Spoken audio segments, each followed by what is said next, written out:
you go, girlie. I miss it a Thank lot, you. so This is that's close fine. enough. I bet you love it. Yeah, I love really it. love So I'm half Canadian, so I first went okay. over 2017, did 6 months there, 6 months here, 6 months there, 6 months here. Then we Right. went over, me and my husband, and then the pandemic hit. So we kind of got stuck Oh, there, but we're okay. very happy to be stuck Yeah. there. Yeah, worst places to be. Yeah, just fell in love with the lifestyle. I'm Yeah. like, oh, my mental health is suddenly better, and I Yeah. didn't change anything but where I'm living. Interesting.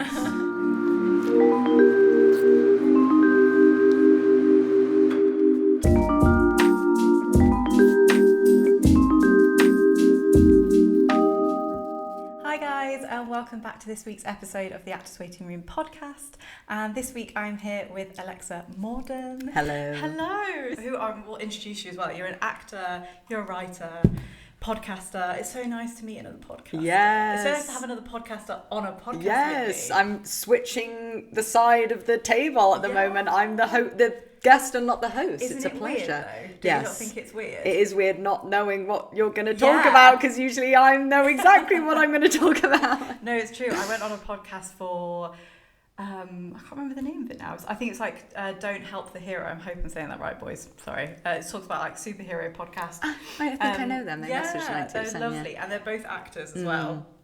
And I went on their podcast and I was like, oh, I feel so unprepared. I was Yeah. like, this is really strange. Yeah. Like answering questions. But I don't have to do the edit, so it's That is- lovely. That's very, very, very true. So I know probably loads of people will know this story, but I would like to start with how you got into acting first, and then we'll branch out into the rest of your journey. Yes. Yeah. Well, I was very much stereotypically that 3-year-old that was like, I want to be an actor. And then Okay. every chance I got, I was performing in my living room, roping in my little sister to be my co-star, but more so assistant. Started weekend performing arts classes as early as I could. And then it was so nice the other night, actually, being back in London, I went to see Oliver, because the last time I saw that on stage was 1998. Oh my God. I was 7 years old, the first West End show I ever saw. And I'd already known by that point that I wanted to be an actor, but I remember seeing this and seeing the kids on stage, and something in me was like, I have to do this, like seeing it.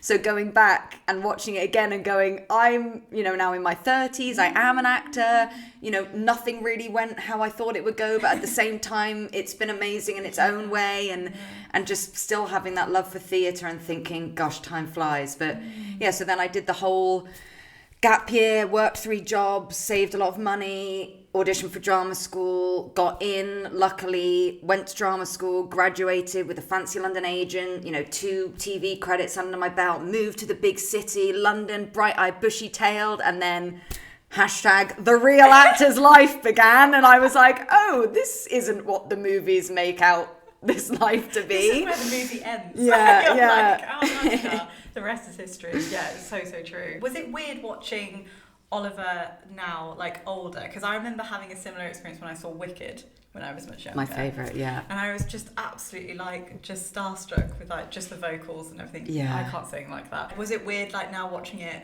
with It was, and it was could you watch also- it with it kind of like an analytical eye, I suppose. It's different now. But also seeing the kids, I was like, God, I would have loved to do that. It looks so fun. Yeah. And I actually have the stagiest story about Wicked. So I first saw Wicked the time that, again, my dad drove me to drama school auditions, and I had like one big London drama school audition on the Wednesday, one on the Thursday. Got cut on the Wednesday one. We went to Wicked that night.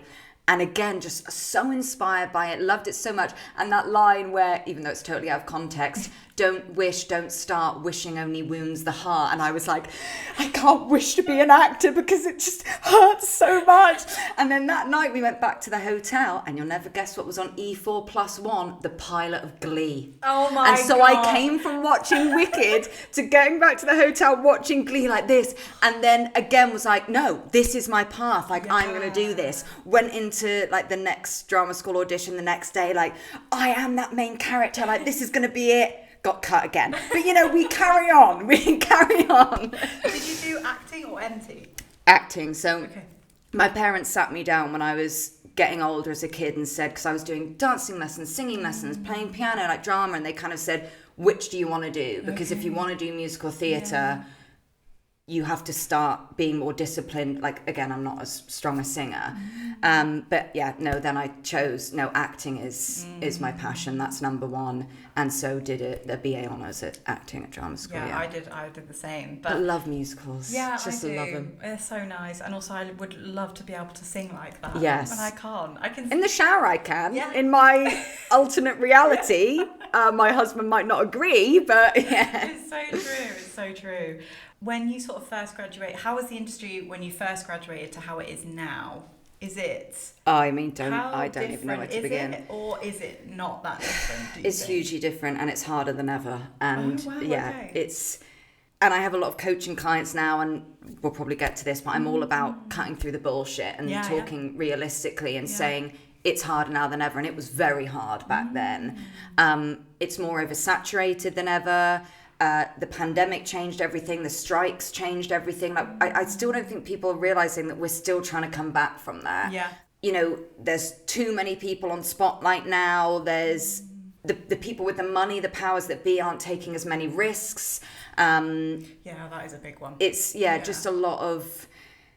It's really, really hard, and it sort of felt like when I graduated, which was, you know, well over 10 years ago now, it sort of felt like if you tick these boxes and you do this thing, like you'll get somewhere. Yeah. But now I speak to hugely talented actors who've graduated from some of the best drama schools, and they can't get meetings with agents, and it's just saying it's not you, it's the climate of just how hard it is. Yeah. It is mad. Like, even, I mean, I graduated in 2019, so I had about 6 to 8 months of what the industry probably was like. Yeah. And then we had COVID. Yeah. And I still look back at that time and I go, I had way more auditions coming in. Yeah. I was going off to doing lots of different things, even in 8 months. Yeah. And then COVID hit, and then obviously it was something that we would ever know what that was going to be like. And then now the industry does seem different, even to me, even over that sort of time period. Because we have the 98% and the 2%. The 2%, only 2% of actors earn their main source of income from acting work. And then it's like the 0.2% that we see on the red carpets and at the award shows. Yeah. And we have those actors in the 0.2% winning Oscars now doing, or being awarded for, you know, Academy Awards, now doing West End plays, or, you know, things. It's like, or I remember graduating drama school, people used to look down on television, like, movie actors would never do TV. Now you've got hugely acclaimed A-list movie actors doing really phenomenal TV work, and that's great. Yeah. But then it kind of shunts everyone down a rung on the ladder. So the actors that used to lead TV are now doing the supporting roles, which means the actors that used to do the supporting roles are now doing smaller roles, and then the people that used to do the small roles are doing the day player roles. So those roles that used to be more accessible for new people in the industry, or people, you know, trying to build up their work experience, it's now going to people that are actually more advanced in those roles, but the work that they usually do isn't there anymore. Or people are smaller, and then the pandemic and the strikes meant that production companies want to work with the same people over and over again, or they want to keep their group small. And now you've got casting directors not wanting to post on Spotlight because they're getting 3,000 submissions instead of 300, and 300 is too many. It is a lot, So it's convoluted and difficult, and that's why I'm all about finding your joy in your path as an actor, rather than trying to tick these boxes that aren't accessible a lot of the time now, unfortunately, through no fault of our own, outside of our control. It's true. And even like down to like ticket prices, like we were talking about that earlier when you were just coming in. Like I said to you, I think I went to go see Matilda the musical for the first time for like £5, because you could go and like queue up early in the morning and go and get these tickets. And because now we've got very big celebrities and big like actors that are now, I mean, if you walk down the Shaftesbury Avenue, it's like it's full. Like, and you're going online, it's at least £180 for a ticket, and it's just, I spend a lot of time in North America, so I also see things in dollars, and I'm like, that, it's insane. Like, I can't even, theatre, don't get me on my soapbox, but theatre is supposed to be accessible for everyone. You know, you walk past the Globe and you think of the times where even, you know, really poor people could make their way in to see something political or historical or comedic, or, you know, just to move us. And now it just makes me so sad for younger actors too, like me, that was, when my dad took me to Oliver, it was £30 for front of the dress circle, and now it's hundreds at least, and you're going, where are those little kids that might not get those opportunities? You know, or people from lower socioeconomic backgrounds that are saving up all year just to go watch one play. It's not right. No, it's true. Like, obviously you have a coaching business. How do you help people navigate through that sort of scary time? What time in particular? Well, this time at the moment where things are seeming really difficult to even just get meetings with agents. Yeah. You know? First of all, which is a large proponent of the book that I've just written, Control the Controllables. So much in this industry is out of our control. When we focus on those things that are out of our control, our anxiety goes up, our confidence goes down. We are stuck in this desperation, scarcity mindset of being so aware of what we want that we're not getting. But if we focus or realize, okay, what's actually within my control, and we focus in on that, you know, instead of going, I will sign with an agent by the end of this year, I will research agents thoroughly and make a list of people that I really want to work with, as opposed to I just want an agent. I will get my materials up to date. I will work on my screen acting technique and self-taping technique. I will make sure, my spotlight's looking good. I will write an email that I'm proud of. Focusing on the things that are actually within our control. If we do all of those to the best of our ability and enjoy doing it, then it doesn't matter if we don't sign with one, because we're like, well, I can't control if someone is already like me on their books, or that I haven't done the work that they're really looking for, or they don't see me as a viable business investment, because, agents, that's how they make their money. Yeah, so it's a lot of that. It's a lot of confidence building, of finding our why. Why are you going to this casting director workshop? Is it just because you want to get an audition and be able to email them afterwards? Because if that's the goal, that's not the reason you should be doing it. If you want to go to learn and work on your craft and find community, and maybe find a group of readers for your self-tapes, or to hear what a casting director's working on, then you can leave those casting director workshops going, I went in for reasons that I know I can get something out of it, not just maybe this will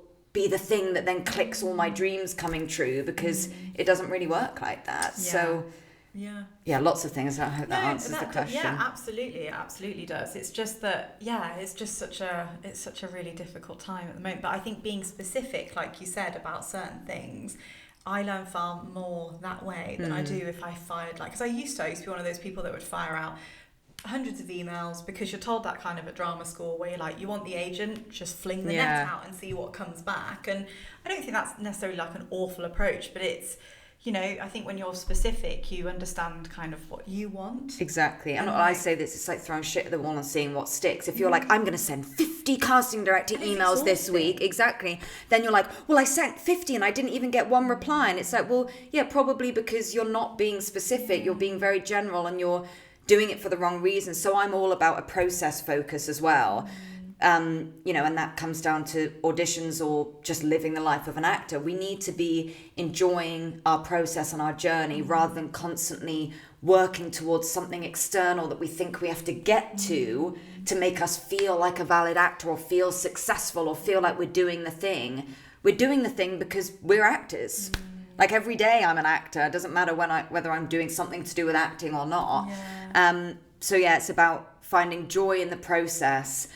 Because in my 20s, I didn't, like, living in London. Oh, it's brutal. My first time out of drama school, if you asked me, what were you doing with your life? It was nothing outside of working 3 jobs, waiting for my agent to call, dropping everything when I'm getting a self-tape, then waiting for my agent to call again, see if I got it, and nothing else. I didn't go on holiday. Like, I made a joke on the 98% years ago, like, I wouldn't even paint my nails, because I was like, what if I get an audition for a period drama and I can't have fake nails or like paint nails? It's like that, you're putting everything on hold for a what if, which more often than not is not going to turn out how we want. Now, and lots of things have, led to this, but I've had this realization during the pandemic, when everything shut down, and that was totally out of our control, of going, I can't act right now. What am I going to do with my life? Oh, there's actually a life to live outside of being an actor. And in turn, that actually makes you a better actor. And it lets go of that desperation and walking in that room of going, I have to book this because I need to pay my rent, or I need to leave this job that I hate, or I need to prove to my agent or prove to my bullies at school that I'm actually, or prove to myself that I'm a good actor. I'm all about, You need to know you're a good actor so that you're not finding validation from the industry. And that comes down to focusing on the process and not just the outcomes. The appearance thing is a really big thing. Like, you know, when you say painting your nails or stuff, or cutting your hair, or just doing something because you're like, I think I fancy a change. And then you go, no, I must freeze in time as I was when I graduated from drama school. Like, and it's just bizarre. Yeah. I've never dyed my hair in my entire life because I love period drama so much. And I'm a blank, you know, I've got no tattoos. I'm a blank canvas. I want to be, so there's certain things that like I'm fine with, but then I was very neurotic about it, you know, in my 20s of like, every part of my life was, what if I get an audition? Yeah. And that is a cycle that you have to get out of because that's going to get you nowhere. Because then you book the job and you turn up. I had a coaching session with someone and she said, I just feel that when I get my first TV job, then I'll be confident because I would have done it. And I was like, no, you won't. You'll turn up on set, second guessing yourself, doubting yourself, hoping that you're good enough, wanting to be memorable, wanting to impress the director. Instead, you need to be turning up on set knowing that you're good, knowing that you're valid, knowing that you deserve to be there, because then you'll actually enjoy the time on set. You know, my first couple of jobs out of drama school were very small, you know, a couple lines here and there. And I don't even know if I really enjoyed the day on set that much. And then you're in the car on the way home going, hang on, that's everything that I've been working my entire life towards. And not only did it go by so fast, but I spent the whole day riddled with anxiety and wanting to impress rather than turning up and going, I've done the work. I've been working on my craft when I haven't been auditioning or booking things or whatever. I'm ready. You invited me here because you see it in me. I don't have to prove that to you. We're both on, you know, the same playing field. And so working with that actor was amazing because then seeing how much she grew through our sessions and working on screen acting. And now I was like, and now you're actually ready because you're going to turn up to an audition and go, I know how to do the work rather than I know how to stand out. You stand out by being good at what you do. Do you believe in the idea of like, if I care less, I will be happier about this industry? Yes. But then people go, oh, well, that means that you don't want it enough as much anymore. This is where the debate comes in. And actually, I think it's the opposite because, and again, I'm one of those people now that I'm like, and I write about this in my book. I think we need to be talking more about longevity because we don't talk enough about how, if you look at and I don't know about you, but a graduating cohort from drama school, I can count on one hand the amount of people from my year that are still pursuing acting. You know, others are doing other amazing things in the industry, but acting itself, and of those 5 people, me included, there's one who is in, you know, Deadline articles or like you know, exactly. And I don't think that's because people were just like, oh, I don't want to act anymore. I think it's because they went into the reality of the industry. It was very, very difficult. And then they internalized that of going, oh, well, I must not be good enough, or I must not be something that the industry wants. And they go, well, then it's either all or nothing. If we care less and we go, I want to do this. Like, even now, everything I do with the 98% and peeking on the other side of the curtain in this industry of the dangers and the exploitation and the misconduct, the disillusionment I've gone through, but I'm still here because I love to act. Yeah, exactly. But I care less in terms of, I care less about this perceived idea of success that isn't really real. I care about what's important, doing good work with good people and having a good time doing it. So yes, you do need to care less, but about the right things. But because then you're able to do this for longer. Because if everything you're doing is to make your dreams come true of being an actor, you are going to burn out. And you're going to get to a point 5, 8, 10 years in where you go, I can't do it anymore because I've cared. And I've been that person wailing to the sky, throw me a bone. But absolutely. It doesn't work. Like, wanting it more than anyone else, the industry doesn't care about that. No. The industry doesn't go, oh yeah, Alexa Morden, she really wants it. And she's wanted it since she was 3. So and she's ticked all Yeah. the boxes. So yeah, let's give this to her because she really wants it. Because everyone really wants it. Why else would we put ourselves through this? So now it's about going, I care just as much as I have, but in a different way, because I care about myself, not about having to prove myself. And I'm still in it 15 years later because I want to, not because I feel that I have to. Yes. There's a really big difference in that, and it's such a healthier relationship to have with yourself in those situations. Like, absolutely, I think you have a very big... I felt that I needed to impress everybody, but also I felt like I needed to please everybody in those situations. And it's actually like, yeah, I really shouldn't be falling over. No. Like, no offense, whoever I'm working with, I bet you're fabulous, but like, I shouldn't be falling on my knees to you. And they can tell that. The people on the other side of the table, and I have friends now who work as directors and casting directors and producers, they can smell that. When you're coming into a room like, I'm here, like, I'm the person that you're looking for, it kind of puts them a bit on edge, because then they're like, oh, you're putting a lot of expectation on me to fill whatever void that you're looking to fill. But when an actor comes in and goes, I'm here, this is my interpretation of the character, I'm here to have fun, to play, to take direction. It would be great to work with you, but if not this time, maybe in future. That puts them at ease. And again, that comes from knowing yourself, knowing you're good. How do you know you're good? You train, you work on it.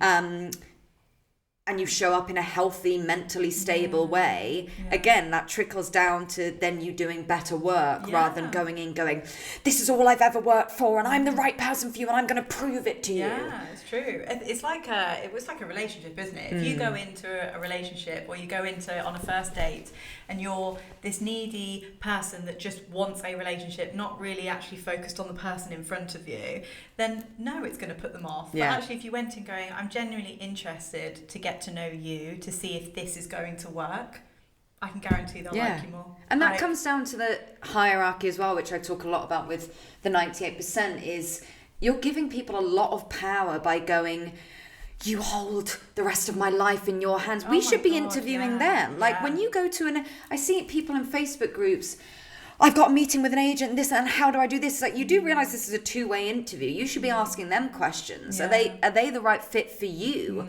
We don't need to be giving so much power to these people on the other side of the table. If I go into an audition and you are really rude, and you look at your phone when I'm doing my scene or something, I'm going to remember that. And that, but like we should, respect goes both ways. So I think don't give so much power to these decision makers, because then you put yourself on the back foot and you put yourself below them, rather than, casting directors do their job because they want to find actors. Directors couldn't make their film without actors. Yes, we're in a very oversaturated market and there are hundreds of thousands of us and not as many casting directors and directors, but that doesn't mean that we're less important. Yeah. No, it's true. And I really do think the more people that, you've probably had this with your podcast, the more people that you speak to in terms of like industry professionals, I realise that they're just another human being. Yeah. Oh, that was the whole premise of the 98%. God. Like, it's just a whole, you are a human being. You have similar doubts in your field as well as I do. And actually, half the time, the only time I come across people who kind of love the fact that actors grovel at them are people that probably I won't want to work with, and two, that they're just not as what's the word? They're just not that out there as much. Like the more and more people I meet, I'm like, oh no, you're lovely. You're not this like scary thing that I'm trying to like audition in front of and stuff like that. And I've worked at the front of house on press nights. People who work in front of house on press nights will meet a very good selection of people in the industry, and it's like, some people come up and they go, oh, they know you'll want to be actors, and we've had people like that go, oh, maybe next time, or maybe things like that, and you just go, what? Yeah, like crazy. This is the reality of. I did a tour, like a walking tour of London the other day, a witchy walking tour. It was great. And the tour guide, she goes, you're Alexa Morden from the 98%. I love your podcast. I'm like, no way. So we had a chat at the end. And I was like, it's not, I'm an actor, but, I have to do a tour guiding job. You're a tour guide because you're an actor. Yeah. You're an actor because you're a tour guide. That is the reality for most of us. And that's why when the 98% started almost 8 years ago, we wanted to give a voice to the reality, to take away the shame, to take away the stigma, to bring empowerment in, these real lives, but also to bridge the gap between us and other industry professionals, because casting directors have to pitch themselves, directors have to pitch themselves. There'll be a call out for a job and they have to put together plans and things, and then they get really nervous, and then they're waiting for the phone to ring to see if they got the job. So everyone's just a human trying to work in this industry, but then all the smoke and mirrors then, you know, puts everything else on top of it. Across categories. Do you know what I mean? Like, yeah. if I hadn't created a podcast and sat down with a casting director, I would never have known that. No. But like, because no one communicates with the other person, and I don't know, maybe they do in other circles, but in my circles they didn't. So you were just like, I just have this other illusion of something, which is bizarre, and it's so powerful when you know that, because then it's like, again, you're not squeezing something, you're not desperate for something. It's like, you're doing your job, I'm doing my job. We both couldn't really do our job, you know, without each other. This is teamwork. It's like putting a jigsaw piece together, and maybe this jigsaw is like a deep, you know, different colours of blue, and I'm a bright pink. You know, this pink works great for, you know, Margot Robbie's Greta Gerwig's Barbie, but for this, you know, more bluey one, it doesn't. It doesn't mean that I'm not good or that the casting director didn't like me. It's just that for this particular jigsaw, the things that we're each bringing to the table didn't work this time. Yeah, exactly. And obviously with you starting the 98% pod, what was it like? Did you feel nervous about speaking out? Because you were kind of, I would say, probably the first podcast that did that. Yeah. So were you just a bit like, shit, are we going to ruin our careers? Yes. And it's so hilarious now, because lots of people are sort of, you know, following and engaging with the 98% now, that I've been on this whole vigilante journey of investigating and exposing misconduct and supporting people who, you know, really need it and have nowhere else to go. Yeah. And I tell people, go back and listen to the beginning of the podcast, because I was terrified to say anything. And my former co-host, Katie, she was more vocal, because also she was a couple years older than me, and I learned a lot from her, and she really inspired me to start talking about my experiences. But absolutely, and as much as I say, you know, casting directors are just people, I would turn up to the casting director episodes like, okay, well, I've got to make sure, you know, like, okay, you know. But then through that journey, I then learned. So absolutely terrified, but knowing that it had to be done, because then we were getting emails from people like, you've changed my life, I've just started therapy, I've been feeling, you know, I remember getting one email from someone, I was feeling suicidal, now I'm in therapy, I'm on meds, I feel so much better, like, you saved my life just by putting a microphone down and talking about these things that have been so hidden before. So then I've started learning that speaking out actually and it's not about connections, but the people I'm connected to now and talk to now, I could have never imagined before, because like recognizes like. And when you speak out about things that other people care about, okay, there might be some people that don't want to work with me because I talk about things that need to change. Well, then I don't really want to work with people that don't want to talk about important things that need to change. Exactly. And then on the flip side, there are other people who really do. And, you know, that's led to loads of amazing things. So it was very nerve-wracking, because we were the first of its kind podcast to not just be looking back at the hard graft of an actor in hindsight. You know, you turn on these talk shows with actors and it's like, oh yeah, I remember when I was a jobbing actor, I went 3 months without an acting job. It's like, try 3 years, because that's what a lot of us are going through. And so there was a lot of trepidation for me anyway, of going, are we solidifying ourselves as jobbing actors by putting a voice to being this thing, but then going, but 98% of us are experiencing this. And the more casting directors I talk to, casting directors are like, we know that. We know that the majority of actors that we audition are working day jobs, you know, not rushing off to a table read for the BBC, and going, okay, so everyone knows that this is the case, but we're still bumping into each other on the tube and going, so what have you been up to? Oh, well, I've auditioned for this and I got a call back for that and I'm at this workshop. It's like, whoa, like, we are people first of all. And I used to be that person. That's why I say to people, like, listen from the beginning, because you'll see. Because if I can speak out about the bullshit in the industry, anyone can. Seriously. Because I left drama school, you know, after some mistreatment with so low on confidence. And if I can come through to speaking how I do now, I promise that anyone can, because it's within us. And when you live in this mindset of being too afraid, or I don't want people to think that I'm this, or if I solidify myself as an out of work actor, that's all I'll ever be seen as, that's not healthy for you. And you're going to wake up every day constantly striving for something I hate that whole thing. You never know what's around the corner. No, we don't. So what if nothing is around that corner? What if it's a barren wasteland? And then I'm living my entire life trying to be this version of an actor for actually nothing in return. What could happen if we do stand up for ourselves or speak honestly about things? And all it's done is bring community, solidarity, empowerment, confidence, and this might just be me projecting, but there are a lot more podcasts now of actors talking about things, and I like to think we had something to do with that, because people are going, there are funny stories to share and lessons to be learned and things to talk about outside of the elite that most of us, frankly, aren't going to experience. And that's not a bad thing. No, it's true. Hi guys, I hope you enjoyed my conversation with the lovely Alexa Morden.